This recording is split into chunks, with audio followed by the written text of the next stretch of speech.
Ես Վարդան Մանուկյանն եմ, Վիտամեդ բժշկական կենտրոնների բժիշկ ռադիոլոգ։ Այսօր կխոսենք վահանաձև գեղձի եւ կրծքագեղձերի պրոֆիլակտիկ ուլտրաձայնային հետազոտության մասին, այն ամփոփելով 5 հիմնական հարցերի շրջանակում։ Առաջին հարցը. վտանգավոր է արդյոք ուլտրաձայնային հետազոտությունը։ Պատասխանը միանշանակ ոչ է։ Այն անվտանգ է նույնիսկ հղիության եւ նորածնային շրջանում, եւ հետազոտությունը կարելի է կրկնել այնքան անգամ, ինչքան անհրաժեշտ է բուժման ընթացքը ճիշտ վերահսկելու համար։ Ինչու հետազոտվել, եթե ոչինչ չի ցավում, եւ որոնք են կարմիր դրոշակները, որոնց դեպքում պետք է անհապաղ դիմել բժշկի։ Կրծքագեղձերի եւ վահանաձև գեղձի ուռուցքները վաղ շրջանում ընթանում են անախտանիշ, իսկ ուլտրաձայնային հետազոտությունը թույլ է տալիս տեսնել դրանք վաղ շրջանում, սկսած 2-3 մմ չափերից։ Իսկ որոնք են այն վտանգավոր ախտանիշները, որոնց դեպքում բժշկի դիմելը պետք չէ ուշացնել։ Կրծքագեղձերի դեպքում դրանք կրծքագեղձերի եւ անոթափոսերի շրջանում շոշափվող գոյացություններն են, դիսկոմֆորտի զգացումը,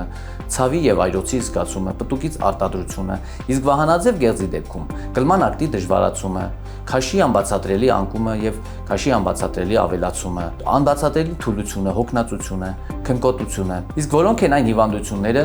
որոնք մենք թիրախավորում ենք ուլտրաձայնային հետազոտության ժամանակ։ Կրծքագեղձի դեպքում դա կրծքագեղձի քաղցկեղն է։ Այն հանդիսանում է կանանց շրջանում ամենատարածված չարորակ նորագոյացությունը,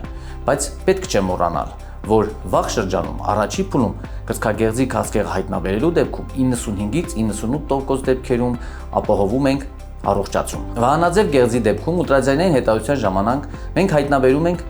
ոչ միայն հանգույցները, այլ նաև վահանաձև գեղձի տարբեր բորբոքումները, որոնք կոչվում են թիրոիդիտներ։ Վահանաձև գեղձի դեպքում հանգույցների միայն 5-ից 10%-ն են լինում չարորակ, եւ ուլտրաձայնային հետազոտությունը թույլ է տալիս գնահատել չարորակացման ռիսկը թայրած համակարգի միջոցով։ Ինչ է նշանակում այս հապավումները։ Թայրած եւ բայրած։ Թայրած եւ բայրած հապավումները միջազգային ստանդարտացված համակարգեր են։ Թայրածը վահանաձև գեղձի համար, բայրածը կրծքագեղձի համար։ Թայրած համակարգը թույլ է տալիս գնահատել վահանաձև գեղձի հանգույցի չարորակացման ռիսկը, իսկ բայրածը թույլ է տալիս գնահատել կրծքագեղձում գոյացության չարորակության ռիսկը, որոնք գնահատվում են 1-ից 6 սանդղակի միջոցով։ Որքան բարձր է սանդղակի թիվը, այնքան բարձր է չարորակացման ռիսկը։ Եվ վերջինը,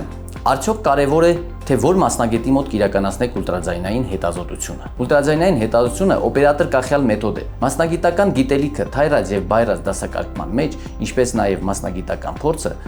ճիշտ ախտորոշման հիմքն է։ Ձեր առողջությունը սկսվում է տեղեկացված լինելուց։ Տարին մեկ անգամ ուլտրաձայնային հետազոտությունը ոչ թե հիվանդություն փնտրելու, այլ ձեր հանգստությունը վերականգնելու մասին է։